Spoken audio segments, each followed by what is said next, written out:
ओम सद्गुरुदेवाय नमो नमः। ओम नमः शिवाय।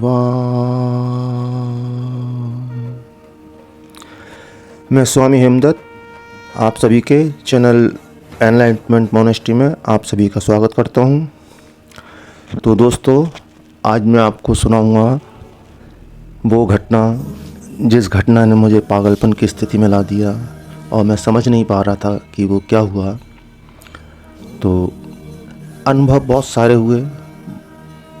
अनुभव हुए इस बीच में, लेकिन आज जो मैं घटना सुनाने जा रहा हूँ, जिसके बारे में मैंने कहा कि मैं बहुत पागलपन की स्थिति में आ गया,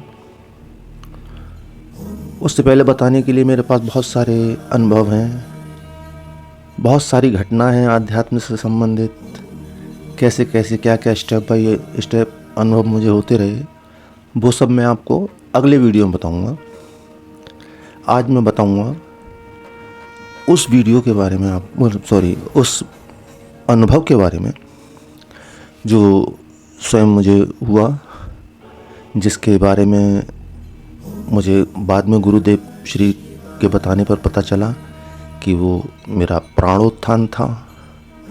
प्राणोत्थान दोस्तों एक वो स्थिति होती है जो कुंडलिनी जागरण से पहले होती है। जब तक प्राणोत्थान नहीं होता तब तक कुंडलिनी जागृत नहीं होती। जब भी कुंडलिनी जागृत होती है उससे ठीक कुछ दिन पहले, 1 महीने 2 महीने 3 महीने पहले प्राणोत्थान अवश्य होता है। बिना प्राणोत्थान के कुंडलिनी जागृत होना संभव नहीं है। बाकी लोग बताते हैं कुंडलिनी, सभी जाने कौन कौन क्या क्या बोलते हैं। शास्त्रों के ज्ञाता बहुत शास्त्रों को रट रट के बैठे हैं, बहुत शास्त्रों को कंठस्थ किया हुआ लोगों ने, और शास्त्रों की बहुत बहुत बड़ी बड़ी बातें बताते हैं, अपने अनुभव शेयर करते हैं कि ऐसे अनुभव हुए वैसे अनुभव हुए। लेकिन जितने लोग चैनल्स पे या टीवी पर बैठे हैं और अपने आप को घोषणा कर रहे हैं कि कुंडलिनी जागरण वगैरह जैसी स्थिति, ये मामूली स्थितियां नहीं हैं, और ना ही कुंडलिनी कोई आखिरी अवस्था है कि कुंडलिनी जागरण हो गया तो उसके बाद सब कुछ हो गया। कुंडलिनी जागरण के बाद भी बहुत सारी स्थितियां हैं जिसके बारे में मेरा प्राणोत्थान तक का अनुभव है, लेकिन उसके बारे में मैं आपको कुंडलिनी जागरण के बाद और क्या क्या स्थितियां होती हैं अपने गुरुदेव श्री के अनुभव में आपको शेयर करूंगा। उनके बताई हुई बातें जो उन्होंने उपलब्ध की, अपनी अनुभूति में लाए, वो जिनके द्वारा मुझे पता है। शास्त्रों का मुझे कोई ज्ञान नहीं है, तो जो मेरा अपना अनुभव है वही मैं आपको शेयर कर रहा हूँ। तो जब मेरा प्राणोत्थान हुआ उस दिन के बारे में अब सुनिए। जिस दिन, तारीख मुझे याद नहीं है, लेकिन ये लगभग, जैसे मैंने बताया, मेरी साधना 94 से लेकर 2002 तक बहुत अच्छी चली। तो ये घटना लगभग 2002 से 4-6 महीने पहले की है। तो रात्रि को 10:30 बजे लगभग इसी समय मैं ध्यान पर बैठता था। तो रात्रि को 10:30 बजे जब मैं पद्मासन लगाकर, और यहाँ मैं आपको बता दूँ, साधना में जब भी साधक इस तरह की साधना करते हैं तो वहाँ मूल बंद लगाना आवश्यक होता है। मूल बंद वो होता है जो हमारा, जहाँ से हम पॉटी वाला स्थान होता है उसको हम अंदर खींच के ऊपर की ओर रखते हैं, और दूसरा उड़ियान बंद लगाना होता है।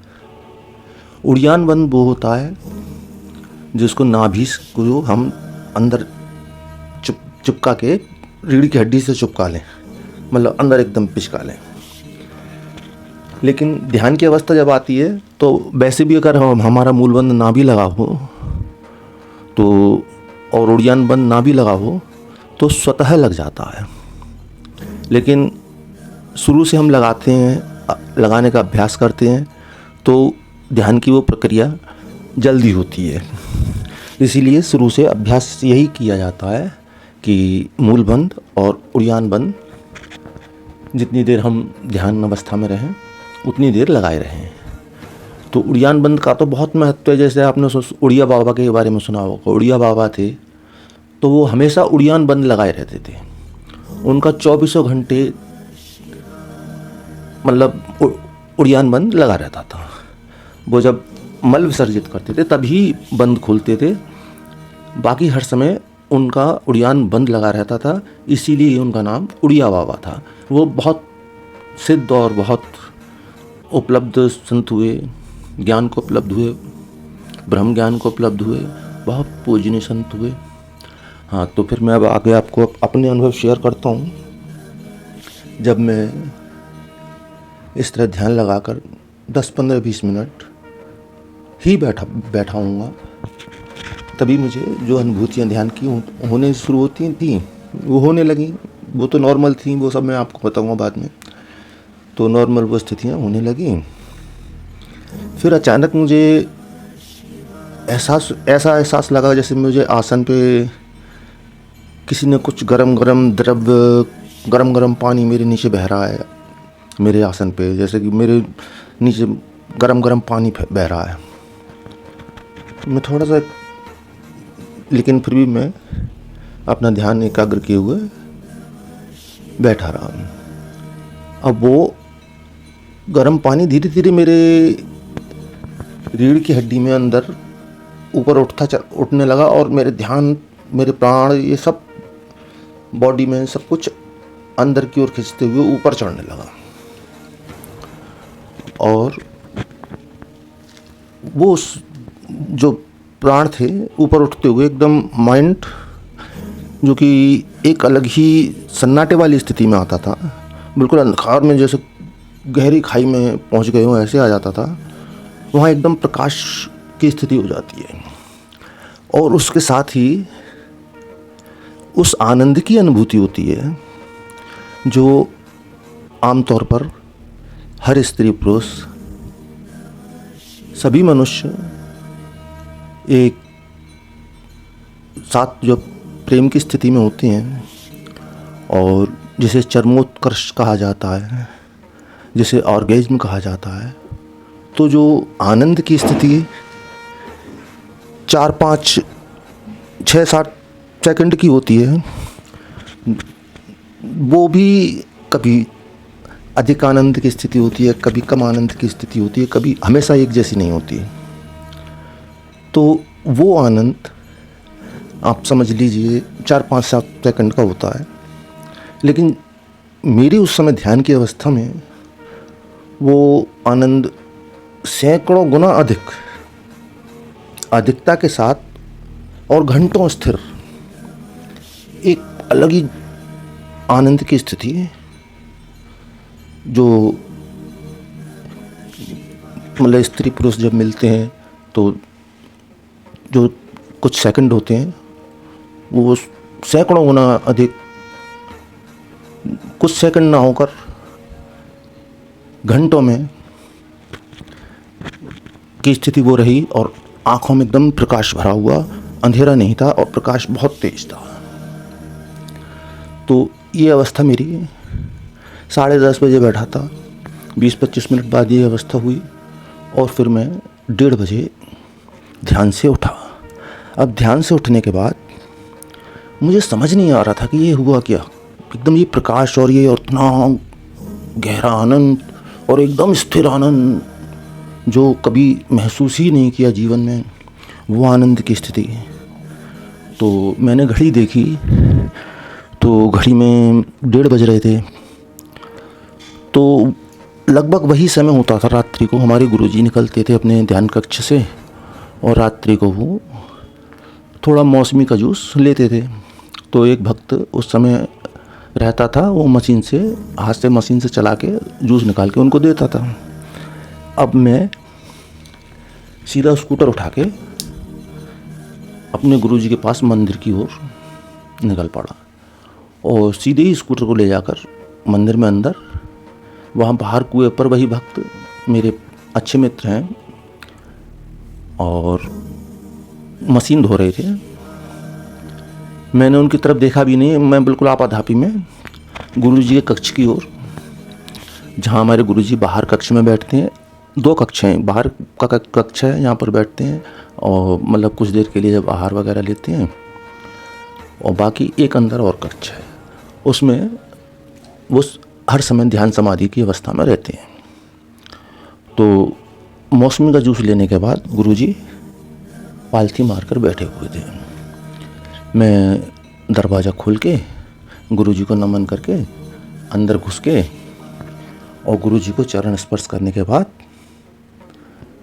जहाँ की मैं अपने स्थान पर बैठता था नीचे, जहाँ गुरुजी ऊपर तख्त पे बैठे होते थे और मैं साइड से नीचे बैठ जाया करता था।